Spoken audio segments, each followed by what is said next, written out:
नमस्कार दोस्तों, स्वागत है आप सभी का आपके अपने प्यारे से ऑफिशियल यूट्यूब चैनल अपार एजुकेशन पर। कैसे हैं दोस्तों आप सभी लोग?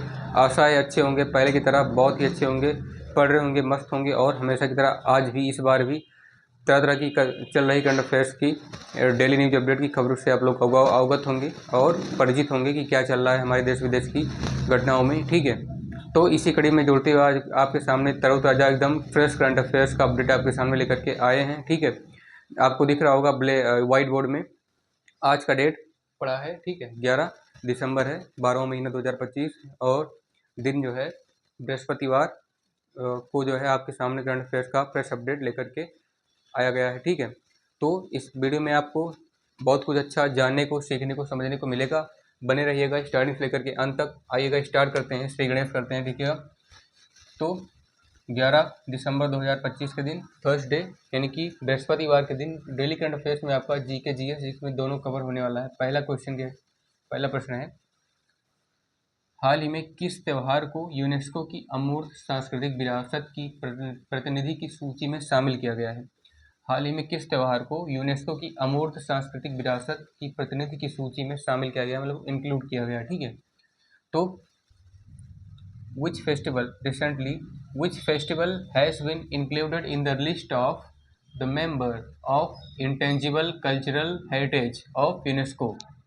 ठीक है, which festival has been included in the UNESCO's intangible cultural heritage membership list? ठीक है, इसके प्रतिनिधि की सूची में होली, दीपावली, दशहरा, छठ पूजा। ठीक है, ऐसा भारत का ये चारों भारत के माने जाने त्यौहार हैं। ठीक है, इन चारों में से चारों त्यौहार जो हैं भारत की संस्कृति सभ्यता से यानी भारत के कल्चर और सिविलाइजेशन से लिए गए हैं। ठीक है, तो इन चारों कल्चरल यानी कि चारों सांस्कृतिक जो त्यौहार हैं भारत के, चारों में से कोई एक सा त्यौहार है जिसे अभी यूनेस्को की अमूर्त सांस्कृतिक विरासत की प्रतिनिधि की सूची में शामिल किया गया है। वो त्यौहार कौन सा है?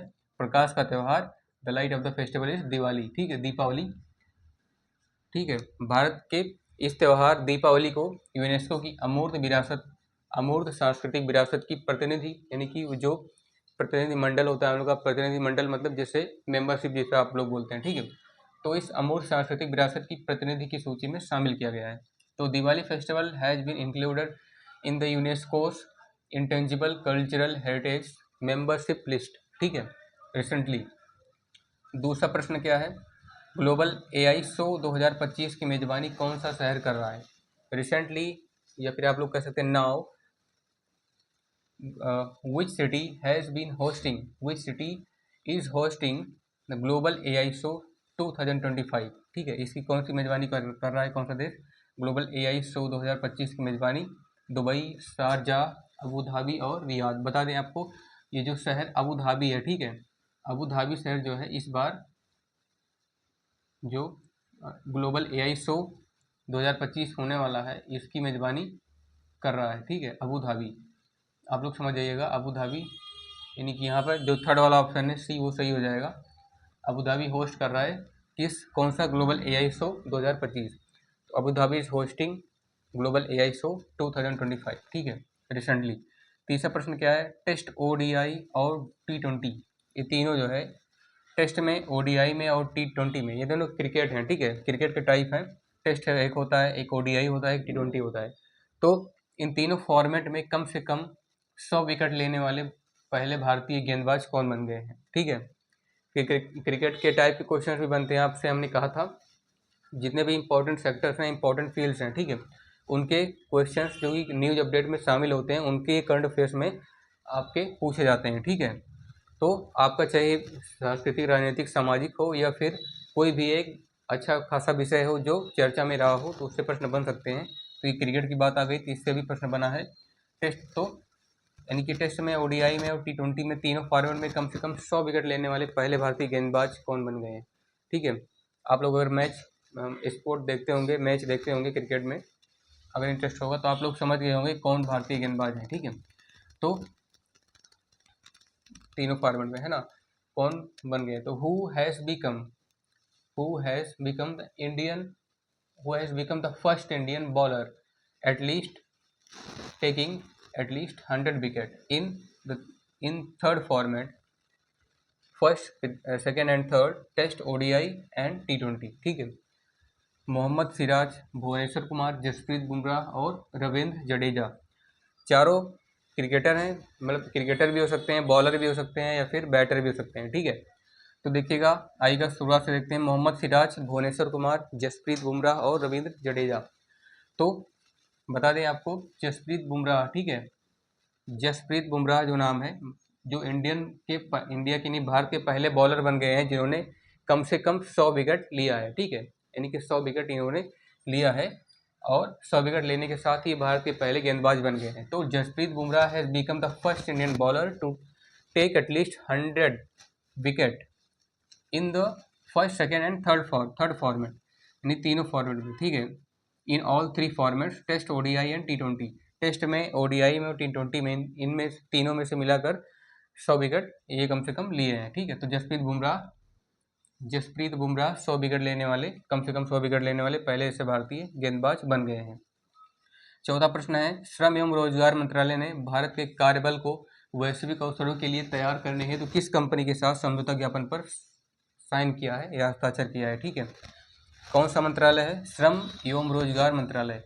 हमने आपको बताया था कि कैबिनेट मिनिस्टर में आता है, ठीक है, यानी कि कैबिनेट मिनिस्टर में कौन आता है? केंद्रीय में, जो पूरे देश की अर्थव्यवस्था को, पूरे देश की राजनीति को या पूरे देश की सामाजिक स्थिति को, ठीक है, मतलब पूरे देश, जैसे पूरे देश के जितने भी राज्य हैं उनका ये क्या क्या होते हैं, उनके रिस्पॉन्सिबल होते हैं, ठीक है, जिम्मेदार होते हैं। तो किसी एक विशेष पद के, तो कौन सा है? श्रम है और रोजगार मंत्रालय, मतलब ये रोजगार देना, जॉब्स प्रोवाइड करना, ठीक है, अपॉर्चुनिटीज लेके आना, और जो मेहनत का काम होता है श्रम, ठीक है।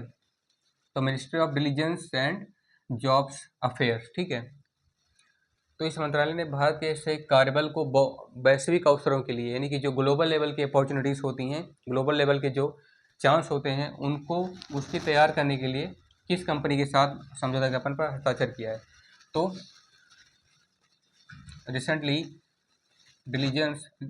Recently ministry of diligence and jobs affairs या opportunities affairs of India has been signed on the dealing agreement with which company to prepare the global level opportunities of Indian workforce, ठीक है, भारतीय कार्यबल को। तो गूगल है, Amazon, कौन सी company है? गूगल, अमेजन, माइक्रोसॉफ्ट और TCS। गूगल, ठीक है, जो सर्च इंजन है, अमेजन, जहाँ से सबसे ज़्यादा इंडिया के, मतलब इंडिया के लोग भी और ढेर सारे फॉरेनर्स भी, विदेशी लोग भी क्या करते हैं, इलेक्ट्रॉनिक चीज़ों को और जो है ऐसे भी कुछ चीज़ों को, जो गैजेट्स होते हैं, ठीक है, उनको खरीदते हैं अमेजोन पे। मतलब कि सबसे ज़्यादा, सबसे बड़ा अमेजन जो है, अमेजन कंपनी लेन देन की, जो ट्रांजैक्शन की, मतलब जो वैश्विक स्तर पर जो चीज़ें खरीदी जाती हैं ग्लोबल लेवल पे भी और वैसे भी, वो अमेजन सबसे बड़ी कंपनी है, ठीक है, आयात निर्यात करने की। जो इन हम लोग क्या करते हैं? रीसेलिंग करते हैं, सेलिंग करते हैं और बाई करते हैं, परचेज करते हैं, ठीक है, कुछ भी करते हैं। माइक्रोसॉफ्ट, जहाँ से हम लोग क्या करते हैं, कोई भी फाइल फॉर्मेट, मतलब माइक्रोसॉफ्ट के बिना हम लोग कोई भी फाइल नहीं बना सकते, चाहे PDF हो, चाहे PPT हो, चाहिए, ठीक है, चाहे DocX फॉर्मेट हो, JPG हो, PNG हो, ठीक है। TCS, टाटा कंसल्टेंसी सर्विस, जो कि BCA के स्टूडेंट्स, जो BCA कोर्स करते हैं वो लोग करते हैं, ठीक है। तो इन चारों में से कोई एक कौन सी कंपनी है? तो बता दें आपको, वो कंपनी है माइक्रोसॉफ्ट, ठीक है, जिसके CEO बिल गेट्स रह चुके हैं, अब कोई और है, ठीक है। तो माइक्रोसॉफ्ट की कंपनी को जो है, मतलब माइक्रोसॉफ्ट कंपनी के साथ अभी हाल ही में श्रम एवं रोजगार मंत्रालय ने भारत के कार्यबल को वैश्विक स्तरों के लिए तैयार करने हेतु समझौता ज्ञापन पर, MOU पर हस्ताक्षर कर दिया है, ठीक है।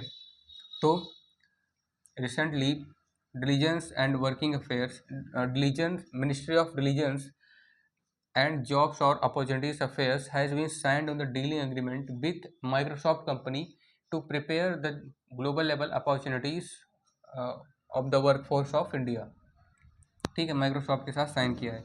फिर आता है पांचवा प्रश्न आपका, विश्व स्तर पर हर वर्ष मानव अधिकार दिवस कब मनाया जाता है? वैश्विक स्तर, यानी ग्लोबल लेवल की बात हो रही है, वैश्विक स्तर पर, विश्व स्तर पर जो है हर वर्ष मानव अधिकार दिवस कब मनाया जाता है, ठीक है। तो when is celebrated Human Rights Day on the global level, ठीक है, when is celebrated World when is celebrated human rights day on the global level, वैश्विक स्तर पर मानवाधिकार दिवस का मनाया जाता है। तो 7 दिसंबर, 8 दिसंबर, 9 दिसंबर और 10 दिसंबर, चारों में से कोई एक डेट होगी जो कि एक पार्टिकुलर स्पेसिफिक डेट होने वाली है। तो बता दें आपको, 7 दिसंबर नहीं है, नहीं 8 है, नहीं 9 है, वो है 10 दिसंबर। ठीक है, 10 दिसंबर यानी कि 10th ऑफ दिसंबर, 10 दिसंबर को हर वर्ष विश्व स्तर पर ग्लोबल यानी लेवल पर मानवाधिकार दिवस मनाया जाता है। तो human rights day celebrated on the 10th of December on global level. उसके बाद सबसे लास्ट वाला क्वेश्चन क्या है, रात्रि में लाल दिखाई देने वाला ग्रह कौन सा है? रात्रि में लाल दिखाई देने वाला ग्रह कौन सा है? ठीक है, ग्रह कौन सा है? तो which is the planet that shows that looks like, which is the planet that looks like red in night time। ठीक है, तो which planet looks like red in the night time, कौन सा ग्रह जो है रात्र में लाल दिखाई देता है? बुध है, मंगल है, बृहस्पति है, बुध, मंगल, पृथ्वी है, फिर शुक्र है। ठीक है, शुक्र सबसे चमकीला ग्रह है, इसको भोर का तारा भी कहते हैं। बुध सूर्य के सबसे पास है, गर्म ग्रह भी है। पृथ्वी जिस पर जीवन है, ठीक है, ये हो ही नहीं सकता क्योंकि इसे हरा भरा ग्रह कहा जाता है, ग्रीन प्लैनेट कहा जाता है इसे। ठीक है, आप लोग याद रखिएगा, इसके साथ ही ग्रीन प्लैनेट कहा जाता है इसे, पृथ्वी को। और मंगल को कहा जाता है लाल ग्रह। ठीक है, जो कि रात में भी लाल दिखाई देता है। ठीक है, सबसे ज़्यादा, क्योंकि उस टाइम पे सन की रेस, सूर्य की किरणें नहीं होती हैं, और दिन में देखने पर ये थोड़ा सा ही हल्का लाल दिखाई देगा, वैसे रात में तो पूरा पूरा लाल दिखाई देता है। तो मंगल यानी कि Mars is the same planet, Mars is the same planet that looks like red in night time. ठीक है, Mars planet looks like red in night time. तो ये रहा दोस्तों आज हमें द्वारा बताया गया बेसिक स्टडी से लेकर के कंटिन्यू एंड तक, जो कि आपने देखा होगा ये करंट अफेयर्स, और आशा है कि आपको पसंद भी आया होगा। अगर आप लोग अच्छा लगा होगा तो वीडियो को जितना ज़्यादा हो सके लोगों के साथ शेयर कीजिए, और चैनल पर नए सब्सक्राइब कीजिए। तब तक के लिए पढ़ते रहिए, मस्त रहिए दोस्तों, मिलते हैं आपसे नेक्स्ट वीडियो में। तब तक के लिए धन्यवाद आपका, नमस्ते, जय हिंद।